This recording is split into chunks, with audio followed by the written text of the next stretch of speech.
Bonjour à tous, bienvenue dans notre lecture matinale quotidienne de mon roman Parce que pour mourir il faut être vivant, mon premier roman. Nous en étions rendus à l'épisode 16.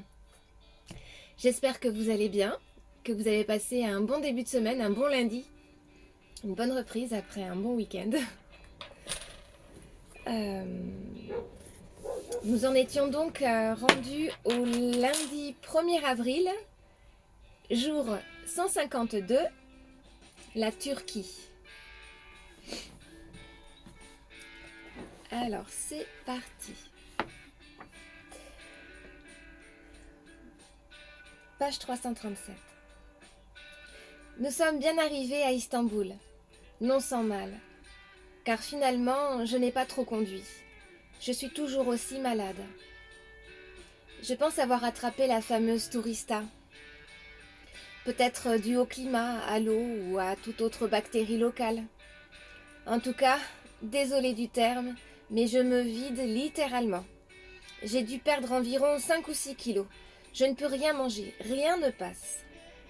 À force de rendre, j'ai des spasmes œsophagiens de réflexes me provoquant eux-mêmes des vomissements. Vous m'aurez comprise, c'est le cauchemar à bord. Heureusement que cela n'est pas contagieux pour Gaïa. Je suis la plupart du temps tordue de douleur sur le lit banquette à l'arrière. Nous passerons quelques jours à Istanbul, car la ville mérite vraiment que l'on s'y attarde. Nous avons désormais complètement changé de décor. Le dépaysement est incroyable. Hier, nous nous sommes arrêtés de force également, car il s'était levé une impressionnante tempête. Quand le vent souffle ici, il ne fait vraiment pas semblant. En arrivant en ville, Gaïa trouve un endroit pour se stationner et me rejoint à l'arrière du van. Comment tu te sens maintenant? Un peu mieux ou pas? Je crois que c'est la pire gastro que j'ai jamais eue de ma vie. Heureusement qu'on a quelques médocs que je peux prendre pour calmer les douleurs et les vomissements. Mais bon sang, j'ai hâte que ça se termine, Gaïa, je te jure. Faut dire que t'as pas encore très bonne mine. Je pense que tu as beaucoup maigri. Tu as encore le teint blafard. Pas sûr que tu devrais marcher ou sortir. Peut-être qu'il vaut mieux que tu te reposes encore. Je te passe l'ordi? Non. Oui, je pense aussi. De toute façon, je n'ai pas vraiment d'énergie non plus. Je te passe l'ordi si tu veux. Tu veux avancer, tu peux avancer sur le blog et les réseaux. Je vais faire un tour avec les chiennes. Ok, merci. Heureusement que Gaïa est là pour tenir la barre. Car depuis quelques jours, je suis un vrai boulet. Pendant qu'elle sort se promener, j'en profite pour récupérer mes lectures en retard. Je découvre plusieurs messages de Laurent et des enfants. Leurs messages sont toujours aussi touchants. Ils s'inquiètent de ne pas avoir eu trop de nouvelles ces jours-ci. J'envoie un mail à Lénie et Lilou pour les rassurer et leur expliquer que je suis malade, la maladie du touriste, que c'est pour ça que je passe mes journées pliées en 4 par des fichues crampes de l'estomac. Le problème aussi, c'est que je n'ai pas tellement de réserve, de graisse non plus. Donc ayant perdu pas mal de poids, je me sens vraiment raplapla. La journée se sera finalement passée au lit pour ma part. Gaïa est sortie plusieurs fois se promener dans les alentours avec les chiennes. J'ai l'impression d'aller déjà un peu mieux. Nous verrons bien après une bonne nuit de sommeil ce que ça donnera demain. Mardi 2 avril, jour 153. Alors ce matin, j'ai pu grignoter 3 biscottes au petit déjeuner. Gaïa a passé un moment hier à nous organiser une journée de visite assez légère, quand même, car elle a prévu de m'emmener voir en premier le palais de Dolmabahçe et dans l'après-midi d'aller faire un tour au Grand Bazar d'Istanbul. Le Grand Palais est fascinant. Il ne fait pas moins de 600 mètres de long pour 285 chambres et 43 salons. C'est une perle d'architecture. Il a coûté environ 35 tonnes d'or. En fait, le mot dolma veut dire rempli et bache veut dire jardin. Le palais a été construit au milieu de ces jardins qui existaient déjà. Il s'y trouve 6 grands jardins agrémentés de jets d'eau, de parterres de fleurs, de statues d'animaux, comme un énorme tigre. Quant aux portes impériales du palais, elles symbolisent la beauté de l'Empire. Ornementées par des colonnes et plein de détails sculptés, un vrai travail d'orfèvre. À l'intérieur, nous avons découvert la plus grande collection au monde de lustres en cristal, dont un qui pèse plus de 4,5 tonnes. Vous l'aurez compris, nous sommes carrément dans la démesure. Sa façade nous scotche sur place, longue de 278 mètres. Elle offre une vue splendide sur le Bosphore. Nous y avons passé la matinée entière, et je pense que c'est vraiment un minimum pour survoler les 45 000 mètres carrés de construction. À midi, nous sommes allés manger à côté du Grand Bazar, car à l'intérieur, il y a principalement des boutiques. Gaïa, je ne pense pas que nous ferons tout cet après-midi. Cet endroit est juste gigantesque. Il voit vraiment les choses en grand dans ce pays. Oh my god, il est écrit plus de 4000 boutiques. Ah oui, vraiment, tu as raison. On ne fera pas tout. 60 allées. Déjà, si on en fait une dizaine, c'est bien, qu'en penses-tu? Écoute, là je boirais bien un thé à la menthe pour commencer doucement et après on verra si je suis d'attaque. Le thé à la menthe, une grande histoire d'amour. Je n'en avais jamais bu d'aussi bon auparavant. Une fois reposés, nous commençons par le quartier du cuir, puis du textile. Nous esquivons le quartier des souvenirs et celui des antiquités pour finir avec les bijoux. Le quartier du textile est magnifique, des étoffes de toutes les couleurs. Nous touchons déjà l'Inde du bout des doigts, en passant devant les épices, les salons de thé et les faïenceries. Ici, tous les sens sont exacerbés. C'est presque hypnotique. Mon nez me transporte vers des paradis olfactifs, tandis que mes yeux sont éblouis par tant de couleurs et de lumière. Quant à mes oreilles, elles ne savent plus sur quels sons se focaliser tellement il y a de bruit et de monde. Gaïa, c'est juste magnifique, impressionnant, envoûtant. Mais là, je sature, je crois. J'ai besoin de sortir. Il me faut du calme et du repos. On peut sortir? Oui, mais évidemment, allez, on rentre. Nous repartons vers Miss Rainbow, garée non loin de là. Car comme nous l'avions décidé, nous nous déplaçons davantage à l'aide des transports plutôt qu'à pied. Les visites sont déjà bien assez épuisantes. Océ, tu veux aller au hammam? Peut-être que cela te ferait du bien. En fait, je crois qu'il ne faut pas trop de chaleur non plus. Je ne crois pas que ce soit très bon pour le cœur. Non, rentrons, je suis fatiguée. Je sais, je vais nous conduire à la plage. Ça, c'est une bonne idée. Ah oui, je vote pour. C'est une super idée. Bon, c'est quand même un peu loin, alors tant pis pour le reste des visites. Ouais, ce n'est pas grave. On fait selon nos envies du moment et nos besoins. Gaïa nous conduit jusqu'à Uzunia Plaji. Une plage tranquille et familiale où l'on peut s'installer sur le sable ou sur la pelouse située dans une petite crique très charmante. La seule surprise que nous avons, c'est de trouver l'entrée payante. À la vue de la beauté et de la propreté de l'endroit, ça vaut le coup. Finalement, nous irons nous garer un peu plus loin afin de pouvoir sortir avec les chiennes et faire une marche avec vue sur la mer. C'est une mer d'huile, d'un dégradé de bleu, d'une transparence incroyable au bord et qui part vers un bleu plus soutenu en s'éloignant des côtes. Le soleil à moitié caché déjà crée différents reflets sur l'eau, des jeux d'ombre et de lumière. C'est très apaisant et c'est exactement ce dont j'avais besoin à l'instant. Savoir s'écouter, ça c'est important. Avoir des objectifs, c'est bien, mais seulement si ceux-là ne vont pas à l'encontre de votre état de santé physique ou mental. Si en avançant vers nos objectifs, nous ne nous respectons pas intégralement, alors il y a de fortes chances pour que nous ne puissions pas les atteindre. Finalement, mon corps me dit de faire une pause. Alors je l'écoute. de manière à repartir un peu plus forte. Si je fonce tête baissée, je risque de tomber avant l'arrivée. Nous reprendrons la route demain matin pour Ankara, ou tu veux retourner à Istanbul? Je suis ok pour que l'on reparte. Je ne suis pas encore en super forme, alors comme ça, je me repose encore un peu. Ça marche aussi. C'est toi le chef. Nous avons passé une douce soirée face à la mer. Les chiennes ont pu profiter de l'extérieur. Et nous, des températures qui commencent légèrement à s'adoucir et ça fait du bien. Mercredi 3 avril, jour 154. Nous nous levons tôt le matin et prenons la route aux aurores, car nous n'avons pas loin de 8 heures de route à faire. Nous conduisons encore 5 heures et décidons de nous arrêter au bord d'un lac, à Golu, pour nous y reposer et surtout y passer le restant de la journée. En fait, cela ressemble pas mal à un complexe hôtelier, mais c'est très charmant. Le lac est aménagé d'une promenade, de pontons, de plages. On y aperçoit des moulins. C'est dingue comme l'endroit n'a plus rien à voir avec Istanbul.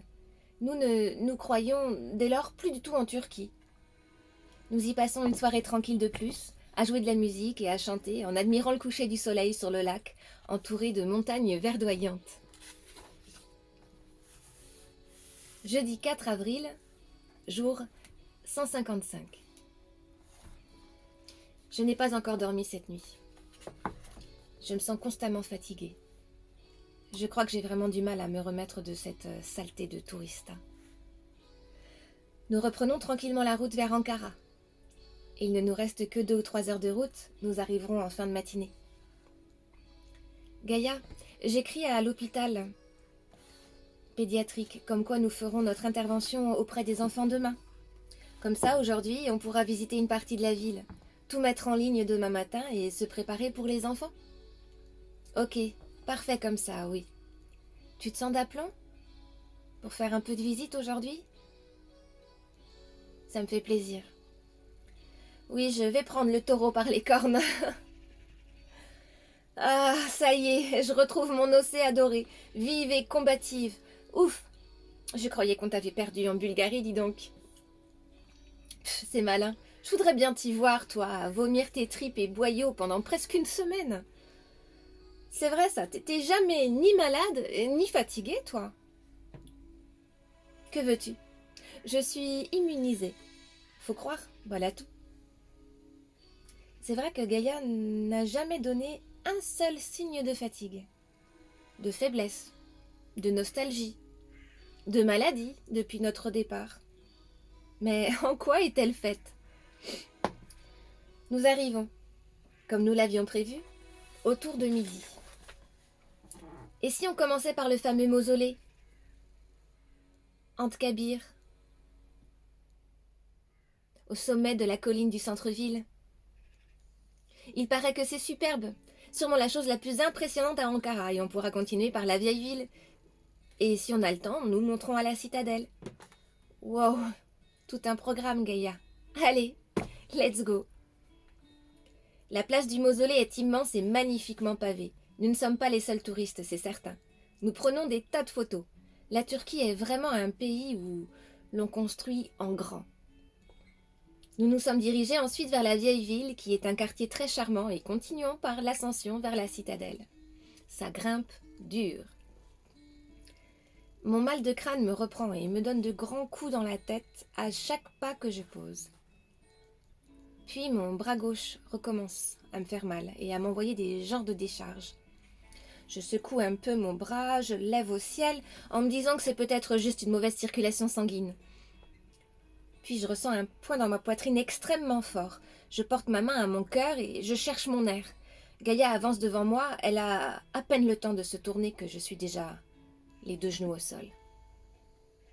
Mes yeux sortent de leurs orbites tentant d'exprimer ma peur à Gaïa qui comprend ce qui se passe. Car il m'est impossible de parler. J'ai mal, j'ai terriblement mal, je suis terrifiée. Gaïa se met à hurler à l'aide. Elle me prend sous les bras pour m'éloigner du passage et m'allonger au sol. Pardon, Gaïa, pardon. J'ai pas réussi. À l'aide! Elle fait une crise cardiaque! Heart attack, call hospital, please! Someone call the hospital! Ne parle plus, Océ, ça va aller, Océ, ça va aller. Calme-toi, je suis là, je te lâche pas. Il y a des gens là, il y a une dame qui appelle. Ils vont venir te chercher. Je ne me souviens plus de la suite. La suite, je vous la raconte, mais moi je n'y étais pas. C'est donc de Gaïa que vous la lisez. Ils sont venus assez rapidement me chercher. C'est une chance que nous ayons été déjà à Ankara. La deuxième chance, c'est que parmi les touristes se trouvait un homme, connaissant les gestes qui sauvent, et a pu me faire un massage cardiaque et faire repartir le cœur assez rapidement. J'ai été transportée ensuite au Memorial Hospital en cardiologie. Gaïa ne faisait que pleurer, complètement désemparée, perdue, loin de chez nous et seule. Elle erre dans l'hôpital en questionnant chaque infirmier et infirmière qu'elle croise, mais jamais personne ne la renseigne vraiment. Ils font au mieux, disent-ils. Ils la tiendront au courant, en cas. En cas où quoi? Pour l'instant, son état est stationnaire, mais elle n'est pas consciente. Elle est aux soins intensifs, dans le coma. Après plusieurs heures, les médecins disent à Gaïa qu'elle peut rentrer chez elle et revenir demain matin, qu'en cas de changement d'état, ils l'appelleraient, mais que pour l'instant, mon état est stable, mais qu'ils ne peuvent rien dire pour la suite. Gaïa retourne à bord de Miss Rainbow, ne pouvant s'arrêter de pleurer. Les chiennes comprennent bien qu'il se passe quelque chose de grave, et elles couinent de temps en temps ou grognent, car les pleurs de leur amie les dérangent. Gaïa, effondrée, se met sur les réseaux et se dit qu'elle se doit de prévenir les gens de ce qui se passe, et surtout, elle ne peut pas le garder pour elle. Elle se sent seule, perdue, et a besoin de soutien. Elle peine à s'exprimer, mais plutôt que d'écrire un mot pour quelque chose d'aussi grave, elle préfère la parole.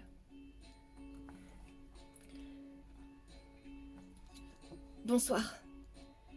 Je devais vous parler. Excusez-moi, j'y arrive pas.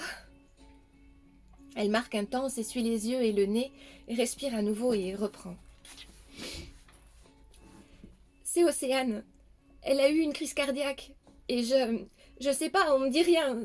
Je sais pas si elle va s'en sortir. Je suis désolée, on n'aurait pas dû partir, on n'aurait pas dû marcher autant. On a fait des pauses, mais elle est fatiguée, et puis elle a été malade aussi pendant une semaine, elle était faible.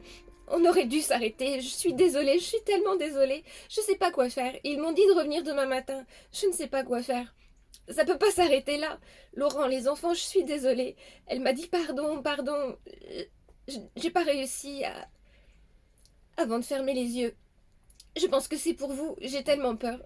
Je vais y retourner, j'attendrai pas demain, alors je vais rester là-bas, auprès d'elle, et je vous tiendrai au courant. Gaïa pleure à nouveau toutes les larmes de son corps. Elle s'en veut énormément, car elle pense qu'elle aurait dû m'imposer de me reposer davantage après ma maladie qui m'a fait perdre trop de poids. Elle retourne à l'hôpital et y passera la nuit.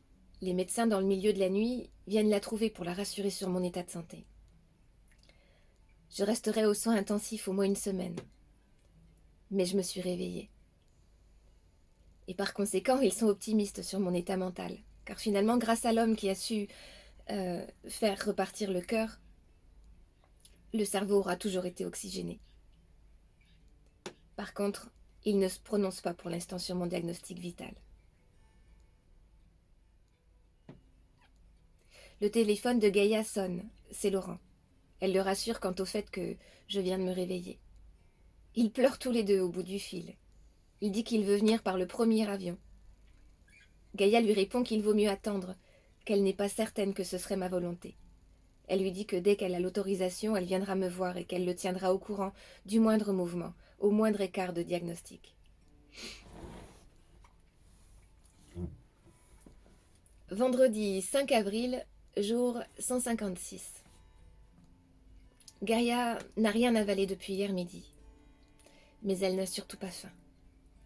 À la première heure, elle commence à interroger les infirmières avant d'obtenir le droit de me voir. Il est trop tôt. Ils lui disent qu'elle pourra sûrement me voir dans l'après-midi, mais pendant un très court instant. Aussi, l'infirmière lui dit que le cardiologue voudrait la voir pour lui parler. Gaïa répond qu'elle ne bougera pas d'ici de toute manière. Après quelques heures, le cardiologue approche. « Vous êtes la jeune femme française qui accompagne Océane? Oui, c'est moi. Elle va mieux? Qu'en est-il? Les infirmières m'ont dit que vous voyagez en van et que vous êtes partie de France et que vous comptez aller jusqu'à Katmandou? Oui, c'est ça.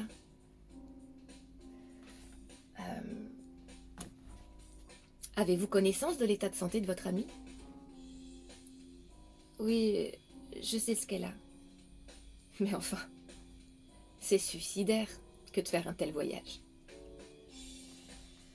En fait, son docteur lui a dit qu'elle allait mourir et qu'il n'y avait rien à faire.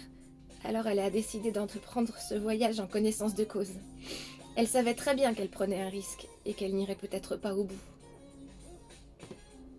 Ok. Eh bien, je ne sais pas quoi vous dire, si ce n'est qu'effectivement, je doute qu'elle aille au bout du voyage. Je pense qu'elle est sauvée pour cette fois. Enfin, j'espère. Vous avez beaucoup de chance que ce soit arrivé ici. Vous êtes dans un des meilleurs hôpitaux du monde. Nous avons un excellent service en cardiologie. Ce qu'a votre ami est très rare. Mais je n'aurais peut-être pas dit qu'il n'y avait plus rien à faire si j'avais été son médecin. Je connais un excellent cardiologue à Genève, sûrement le meilleur cardiologue au monde. J'aimerais étudier le cas de votre ami avec lui. Bon, de toute manière, sachez que vous allez être bloqué ici pour un certain temps. Déjà 1 semaine obligatoirement en soins intensifs, car son état reste très incertain. Puis, quand elle aura repris suffisamment de force, si elle remonte la pente, nous la garderons en observation et en convalescence. Cela vous permettra aussi de vous reposer et de faire une pause, toutes les deux. D'accord.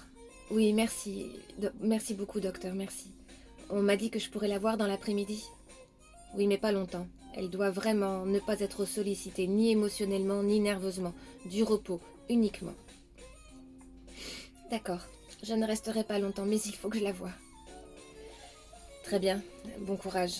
En tout cas, sachez qu'elle ne pouvait pas mieux tomber. Elle sera bien soignée ici. Merci. Gaïa peut finalement entrer me voir aux soins intensifs. Je suis couchée et branchée sur un lit d'hôpital dans une aire ouverte derrière des rideaux en plastique. Elle a dû revêtir tout l'attirail d'hygiène pour ne pas y faire entrer le moindre microbe qui mettrait ma vie en danger. Elle s'approche du lit et prend ma main entre les siennes. Océ, tu m'as tellement fait peur. Bats-toi, je t'en supplie. Tu dois aller au bout, bats-toi, je t'en prie. Tu sais que tu en es capable. Et je sais que ce n'est pas ton heure. J'ai eu Laurent au téléphone. Je l'ai rassuré. Il était tellement triste. Tu es forte, Océ. Je t'aime, mon ami. Tu es ma sœur d'âme. Ne lâche rien, je t'en prie. Je l'entends parfaitement me parler. J'entends tous ces mots, bien que de manière lointaine. Je lui serre la main pour qu'elle sache que je ne lâcherai rien. Je n'ai pas envie de partir.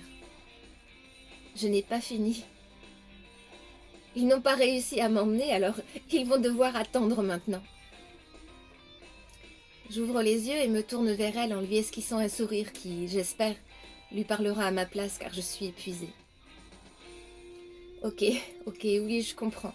Tu le sais, n'est-ce pas? Que ce n'est pas l'heure. On a d'autres plans pour toi. N'en doute jamais.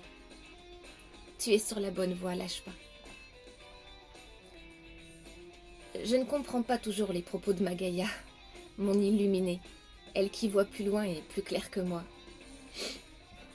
Je ne peux pas rester plus longtemps aussi, mais moi je ne vais nulle part sans toi, je suis là, je ne bouge pas.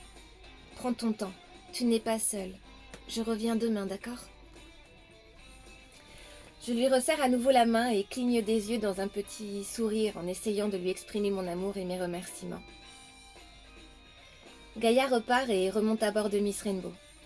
Elle s'installe sur le lit banquette et ouvre son ordinateur à la page du blog et ouvre une fenêtre sur Facebook. Incroyable. Sa vidéo a été vue plusieurs dizaines de milliers de fois. En une demi-journée seulement. Des centaines de commentaires et ça afflue en permanence de part et d'autre. Avant de prendre le temps de tout lire, elle écrit un mail à Laurent et aux enfants pour les rassurer, et leur raconte en détail tout ce qui s'est passé. Elle leur dit qu'ils peuvent compter sur elle, qu'elle restera là sans bouger, auprès d'elle tout le temps qu'il le faudra, qu'Océ ne manquera de rien, qu'elle se chargera de tout et qu'elle continuera à les tenir au courant chaque jour, plusieurs fois par jour, de l'évolution des choses.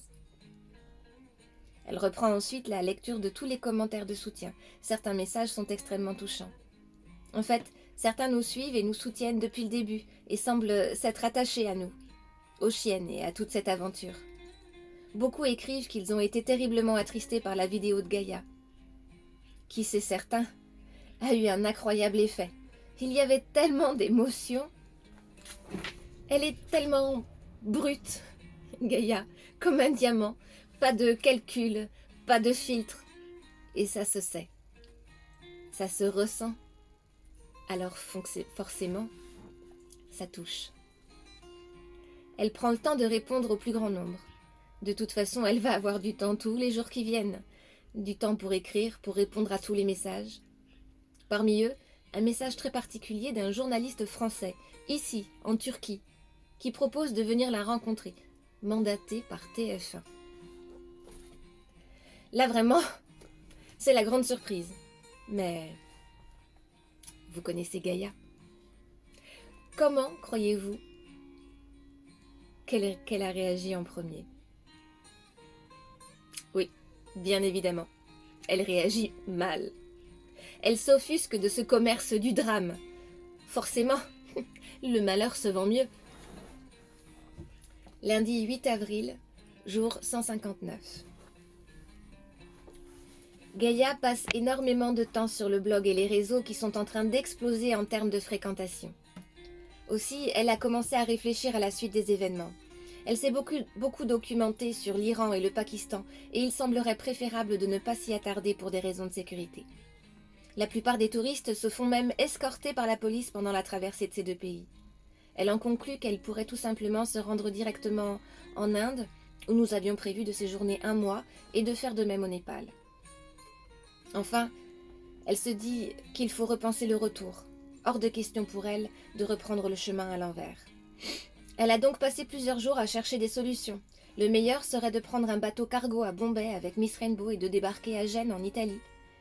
Il faut compter 21 jours de traversée, ce qui nous ferait arriver début août, dans 4 mois. Pourvu que je tienne. En Inde, nous avions prévu de faire 2 orphelinats et un seul au Népal. Ainsi, nous éviterons les déplacements.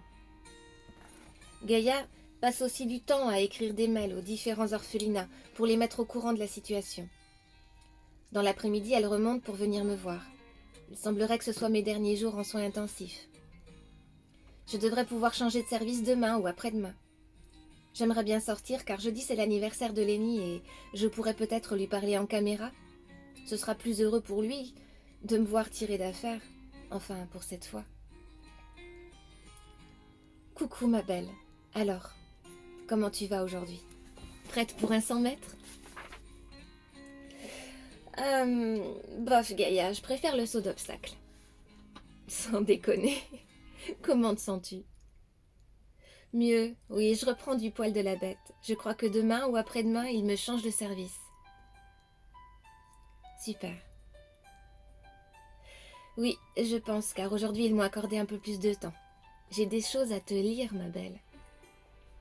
C'est ainsi que Gaïa s'est mise à me faire la lecture des centaines de messages, de commentaires, venus de partout en France, et même de l'étranger. Des mails rédigés par tous les hôpitaux et orphelinats où nous sommes passés. Des photos de dessins d'enfants rencontrés, même des messages de notre jeune couple rencontré en Slovénie, ainsi que celui de la famille en Hongrie, avec lesquels nous avions passé une superbe journée, sans compter les courriers des amis de France. Enfin, elle garde le meilleur pour la fin, une vidéo de mes enfants et de Laurent. Je peux vous dire que pour l'économie d'émotions, là c'est fichu. Comment retenir mes larmes? Ça, c'était pour me donner la force de continuer, me booster pour guérir, pour achever ce que nous avons commencé et me pousser à tenir mes promesses. Tu as vu ça, Océ? J'espère que ça te donne la patate, ça. Oui, enfin là, pour l'instant, ça me chamboule complètement. Qui aurait imaginé un instant avant notre départ que ça se passe comme ça? Toi aussi. Tu es la première à avoir cru en ton projet. En nous. Le reste n'est que la suite logique. Il n'y a plus de limite quand on a la foi. Aujourd'hui, tout est possible, ma belle. Alors continue d'y croire à fond. T'es dingue, Gaïa. Mais si tu n'existais pas, il faudrait t'inventer. Si tu savais, ma belle. Si tu savais. Allez, je file. Repose-toi. À demain. Mercredi 10 avril, jour 161. C'est le grand jour. Aujourd'hui, je suis libre. Enfin, ceci est un bien grand mot. Je change de service et je vais pouvoir intégrer une chambre, une vraie. Gaïa va faire un tour en van tous les jours pour faire tourner la batterie et le moteur. Sinon, nous risquerions d'avoir des problèmes. Le médecin est passé me voir dans la matinée pour un dernier contrôle avant de pouvoir quitter les soins intensifs. Il me dit que c'est bon, que je suis hors de danger pour le moment. Il m'explique, cela dit, que je vais devoir rester ici un moment. Le temps de reprendre des forces, du poids. Mais aussi qu'il voudrait me faire subir toute une batterie d'examens parce que mon cas l'intéresse. Ainsi qu'un de ses confrères. Enfin, je n'y vois pas d'inconvénient. J'accepte dans la mesure où il me laissera repartir au plus tard début mai, car sinon je leur signerai une décharge où je m'échapperai comme dans les films. Un médecin de plus qui n'a pas l'air d'apprécier beaucoup mon humour devant la gravité des choses. Ce qui me rappelle les paroles d'une chanson. Souris puisque c'est grave. Seules les plaisanteries doivent se faire dans le plus grand sérieux. Éloquent. À peine ai-je pu m'installer que Gaïa arrive, un bouquet de fleurs dans une main, des dessins, ceux des enfants, et des boîtes de gâteaux. Coucou ma poule. Alors, heureuse? Sympa l'hôtel, trop la classe. Heureusement qu'on a pensé à faire le nécessaire, assurance santé et tout le toin-toin. En plus, tu as vu sur dehors. Coucou. Ah, merci, t'es un amour. Ah, des gâteaux, cool. J'en ai marre de la nourriture sans sel, sans sucre, sans goût non plus. Gaïa s'empresse de me poser des dessins un peu partout, comme si elle redécorait mon appartement et me pose le vase avec les fleurs sur la table. Elle s'installe à côté de moi dans le fauteuil et se remet à la lecture des nouveaux messages et commentaires de soutien reçus ces jours-ci. Ah oui, au fait, fallait que je te dise. On a été contacté par un journaliste qui vit ici, mandaté par TF1, et qui voulait me rencontrer pour pleurer à l'antenne. Je n'ai pas voulu lui répondre. Mais maintenant que tu vas mieux, et que tu es hors de danger, si tu veux, je peux prendre contact avec lui. Non, tu déconnes. TF1 ? Mais qu'est-ce qui se passe ? C'est quoi ces conneries ? Pourquoi ?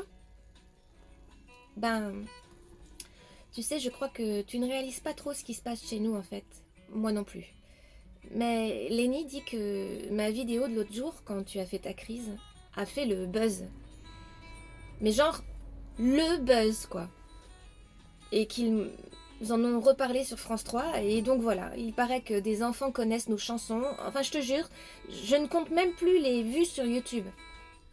Ben ça alors ? Faut que je te laisse les droits pour un album posthume. Il paraît que ça cartonne, ça. Voilà. Tu vois ? C'est pour ça que j'ai pas répondu aux journalistes. Mais non, mais je déconne. Je sais que t'aimes pas quand je blague là-dessus. Pourquoi pas, écoute, après tout, qu'est-ce qu'on craint ? Moi rien, en tout cas. Ok, je lui écrirai ce soir alors. Il y a un chouette parc dehors, alors je me console en me disant que bientôt je vais pouvoir m'y promener et revoir Tara et Vesta qui me manquent. Gaïa va négocier aussi pour que je récupère mon ordi et que je puisse ainsi écrire à mes enfants, surtout demain pour Lenny. Voilà. Oh, allez, une dernière. Jeudi 11 avril, jour 162. C'est le grand jour pour Lenny, 17 ans aujourd'hui. J'ai obtenu l'autorisation d'utiliser mon ordinateur afin de me connecter à eux et pouvoir lui souhaiter de vive voix. Gaïa est avec moi pour l'événement. Elle fait partie de la famille désormais. Comme une tati, quoi. Je fais attention à ne pas faire de gaffe, car je sais que Lilou et Laurent lui ont préparé une surprise samedi soir. Gaïa avait pris son ukulélé pour qu'on lui souhaite un happy birthday en chanson. Il est ému, car comme à son habitude, son visage carré s'accentue dans les angles quand il serre les maxillaires. Je suis encore perfusée et je vois bien que ça le perturbe. Alors je le rassure en lui disant qu'il ne s'agit là que de vitamines et autres compléments, car j'avais beaucoup maigri à cause de la tourista, ce qui n'a rien à voir avec mon cœur, qui va mieux pour le moment. Je lui demande de me raconter son voyage en camping-car avec son père, sa sœur et leurs amis. Il me le décrit avec beaucoup d'enthousiasme et rajoute Papa veut acheter un camping-car ou un combi comme toi, mais un plus grand, pour qu'on puisse partir tous ensemble. » Ça, c'est génial. Je suis ravie de voir qu'ils se sont retrouvés et qu'ils partagent tant de bons moments. Il me dit aussi qu'ils repartiront sûrement vers le Portugal la prochaine fois. Puis, évidemment, nous parlons de ce qui vient de se passer. Il m'avoue avoir eu peur de me perdre. Il me dit aussi que Lilou et son père ont beaucoup pleuré. Je te jure, maman, tu nous as fait trop peur. Et Gaïa, sa vidéo, franchement, elle nous a tués. On n'arrêtait pas de la regarder et on pleurait. Sérieux, Gaïa, faut pas faire ça. Nous, on était là, on pouvait rien faire et franchement... D'ailleurs, papa, il était prêt à partir direct. Mais après, il lui a téléphoné. Elle lui a dit que c'était bon, que ça avait l'air de passer. Mais ouah, on a flippé, franchement. Eh, maman, s'il te plaît, tu refais jamais ça. Voilà mon Lenny, drôle, fort et sensible à la fois. Lilou me contactera à son tour dans la journée, me dit-il. Mais il voulait, pour son anniversaire, m'avoir pour lui tout seul. Gaïa me dit qu'elle a envoyé un message au journaliste en lui disant qu'il pouvait venir nous rencontrer toutes les deux désormais. Nous verrons bien si ça l'intéresse toujours. Voilà. J'arrête là. Nous sommes mardi 30 avril, jour 181, page 359. Voilà. Je vous remercie pour votre écoute. J'espère que vous avez apprécié cet épisode numéro 16. Je ne me trompe plus, je suis à force, voilà. Un peu d'émotion aujourd'hui. Moi j'étais voilà. Mais ça s'est bien passé. Donc la suite demain. Je vous souhaite une belle journée. Ah oui, normalement demain matin, je devrais, ou peut-être ce midi, je devrais recevoir, non demain je pense. Ouais, je sais pas. Recevoir ma carte SIM d'un autre opérateur. J'espère que ça pourra marcher dorénavant pour les lives, car je veux absolument trouver une solution pour pouvoir reprendre les lives pour les derniers épisodes. Je me suis promis, en tout cas, si je n'y arrive pas, que pour le dernier, en tout cas pour dimanche, je trouve un moyen. Peu importe, j'emprunte un téléphone, je vais aller en ville, je n'en sais rien. Mais dimanche matin, normalement, si j'ai bien calculé, ça sera le dernier épisode. Donc celui-là, pour sûr, il sera en live. Voilà. Donc sur ce, je vous embrasse et je vous souhaite une bien belle journée. À demain.